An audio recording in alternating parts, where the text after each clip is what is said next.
Hello everyone, and welcome back to Let's Play Pendragon Rising with me, Alfapiomega.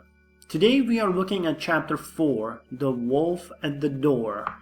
Damn, that's a good song. Anyway, let's check our stats first so that we get back into the flow. So we are a 77% leader, a 68% diplomat, and 14% warrior.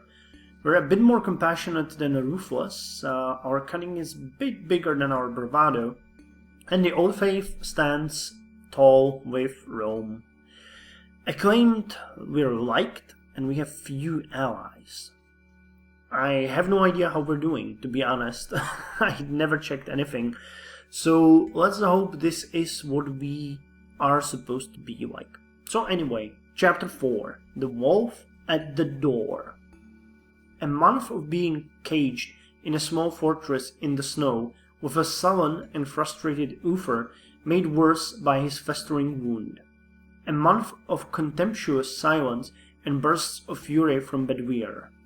A month of seeing hopelessness on the faces of the folk of Gwynedd and seeing their eyes slide away from yours. A month of Kai's brand of humor wearing thin for all those around him. A month of missing Morgan, she's on Inismon, her mother's isle. A month of Gavaine's mounting frustration as he chafes against the oath he's made to you. And then, on a grey afternoon, where you sit in the long hall trying to write a tally of men who might answer Gwynnett's call, a depressing low number, a man bursts in through the door, short of breath, flanked by the doorboards. "My lord Uther!" Bedwyr leaps to his feet, hand on sword. Your father looks up from his platter. What's this noise? "My lord, the Saxons! A Saxon warband!" Uther gestures to the door wards to stand down. Where? How many? "I'm from Athrun, lord. 20 men, maybe more. They burned Pen in Bryn." Bedwyr curses. "That's 2 days in this weather. I'll round up the men. We'll leave at first light. There's few places to hide in those valleys. Gods grant we can find them before they do any more damage." Uther looks to you. "Well, Arthur, I suppose we should hear your voice. What do you say?" So we have 3 options. We can just chase out after them. We should send out scouts into the area to work out what's going on first. Or, yes, we should send out men, but we should make sure of the safety of the surviving folk of Penbryn before we chase the Saxons. It's the dead of winter. We can leave them to fend for themselves.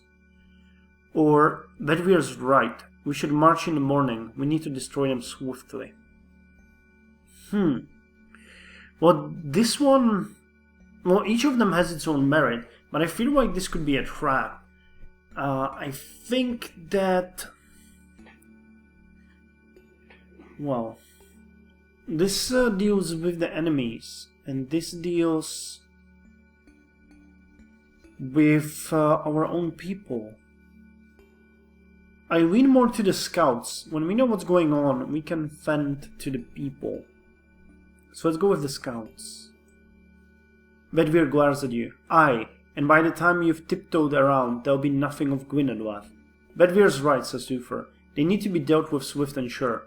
Anything else we can clear up afterwards. It seems a simple enough matter. Arthur, you should lead this. Bedwyr, you should stay here. We can't leave the fort unprotected." Bedwyr scowls at you. Increase our cunning. No, Bedwyr should be the one leading the warband. He has the experience. Or, "Thank you, my lord." Or, "I'm pleased you recognize my worth as war leader, father." "Thank you, my lord." Uther nods. "Well then, that's settled." Bedwyr lowers his voice. "Father, we can't. I have made my decision." Well, okay, we've been overruled in that one. "Arthur," is Gavaine, shaking you awake. "It's too dark to be dawn." "What is it?" Kai mutters a curse from the other side of the room and pulls his furs over his head. Gavaine looks frustrated. "It's Bedwyr. He's gone. He's out of the gates with the warband at his heels. Maybe 2 hours since, according to the man on the gate." "What?" "Seems he thinks he has a better chance of dealing with the Saxons than you do." You struggle out of bed. There's no point up Uther, says the Northman. There's nothing you can do about it now. Well, I hope he gets killed. To be honest, I really do hope he gets killed because he's a... Anyway, 2 days later, and there's another unexpected arrival at Dinas Emrys. It's Morgan, looking as exhausted as the pony she's ridden in on.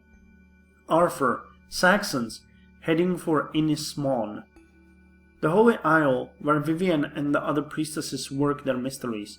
You help Morgan to a bench. Kai fetches her a beaker of water.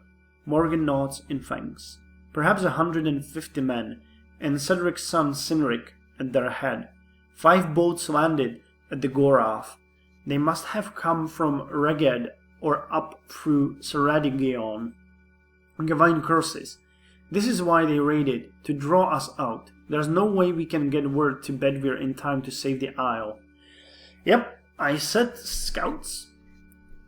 Morgan shakes her head. No, not the Isle. That's where they're headed, yes, but Mother says that it can defend itself. But she also says that Cynric, if he can't have Inismon as a prize, will undoubtedly head there. All know that Uther's been abandoned by most of his allies. That's why she sent me to warn you. By Braven's left teeth, spits Gawain. We have maybe 100 warriors here, that's all. Are you sure about the Isle? Asks Kai. I mean, I'm no lover of the mumbling of your soothsayers, but it would be a hammer blow to our people if the Saxons cut them apart. I can't see how a bunch of priestesses can stop a raiding party. What are they going to do, pray them away? Morgan glares at him.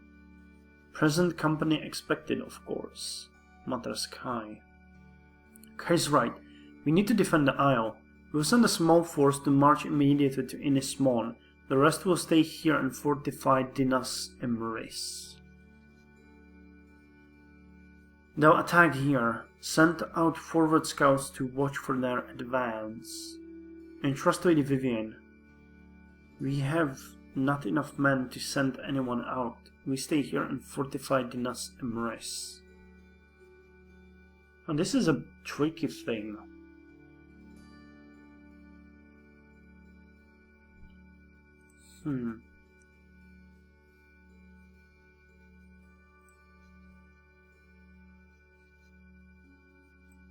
I don't know. I don't really know. If they take the island, we are pretty much fucked. But Vivian seems like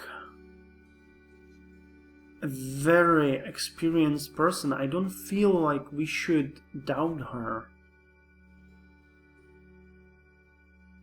Mother says it can defend itself, but she also says that Cynric, if he can't have Inismon as prize, will undoubtedly head here.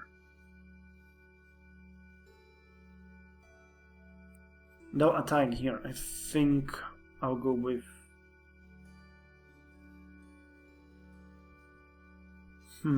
I trust Lady Vivian. Aye, says Gawain. I'll spread the word. He leaves at a run. Morgan looks up at you.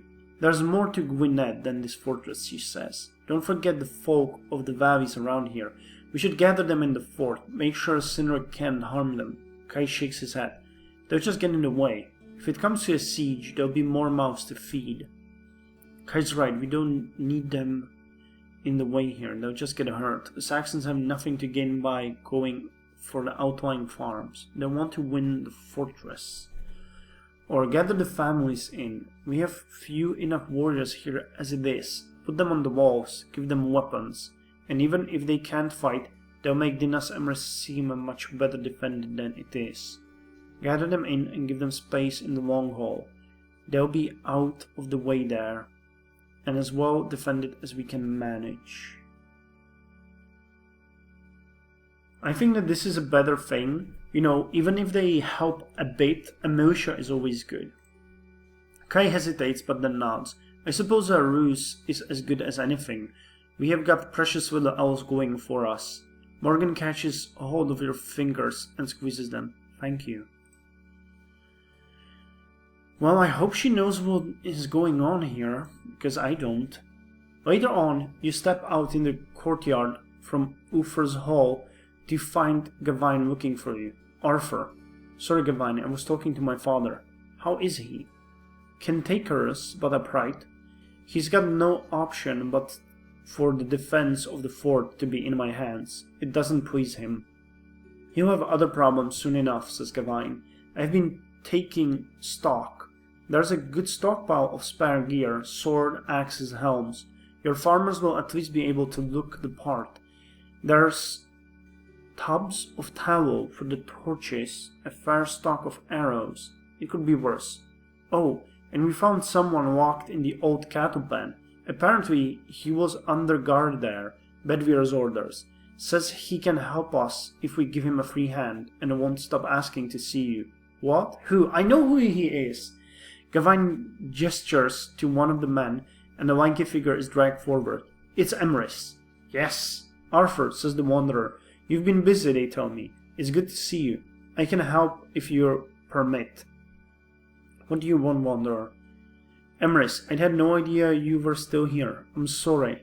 If I'd known, I'd have released you sooner. I won't turn aside any aid at this point.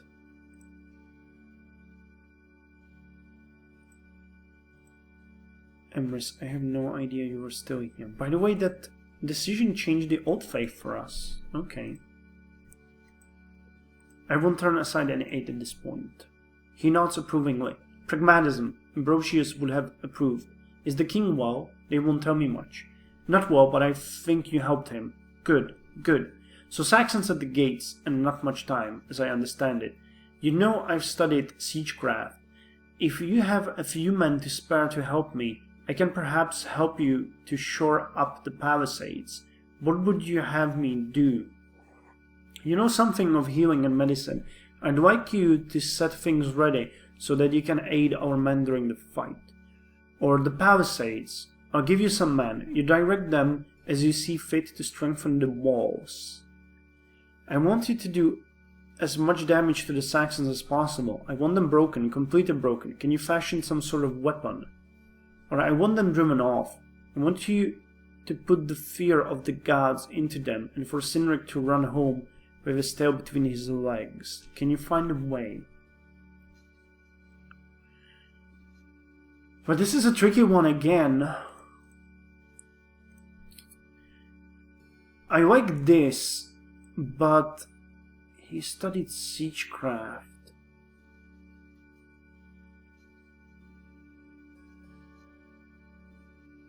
If we hold the walls, we can kill them. We can use the arrows, and everything. So this seems like the best way. Of course, we might have to demolish a couple of huts for the wood, and I'll need rope and someone to cut me some pegs. I'll leave it in your hands. See Gawain for anything you need. Thank you. Not at all. After a month lying around, I confessed I'm rather looking forward to it. And now for what is happening somewhere else. Further north, a cold sea washes across a grey sandshore. Boats are drawn up on the sand. Men huddle around fires on the beach, pale-faced, their speech muted. One man, a tight-muscled, tattooed creature with head shaved save for a single braid of long hair, stands looking north across the water to where an island looms through the fog. My lord, it's one of his warband, a slender man with grey, troubled eyes. What was that creature? You heard it, says the braided man. It named itself, the White Lady. Some spirit, a wrath raised by the witches on that isle. Father always believed the Briton priestesses had no power. It seems he was wrong. Oh, it's the Lady of the Lake. Will we go back in the daylight? The braided man grinds his teeth. Look around you, he says softly. The men have no heart for it. If she were to appear again, they would rout. No, we need a swift victory. We're not going home without it. So that's why Lady Vivienne was sure they would defend themselves. South then? Says the grey-eyed man. Aye, south. Ufer's fortress. held by a stripling Roman whom he hates, and with half his forces stripped from him. Build up the fires, will march at the dawn. Damn, I'm so glad I left all the forces in.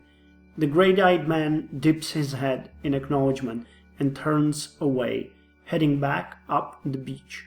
Cynric continues to stare at the opposite shore, straining his eyes, unable to make out anything in the gloom. So that concludes chapter 4. I'm really happy that the choices I made were so intelligent. What is the end rating? Reader 77%, Diplomat 72%, Warrior 12%. We became a bit more compassionate, but a lot more cunning. And yes, it seems that old faith is the way we are going to go.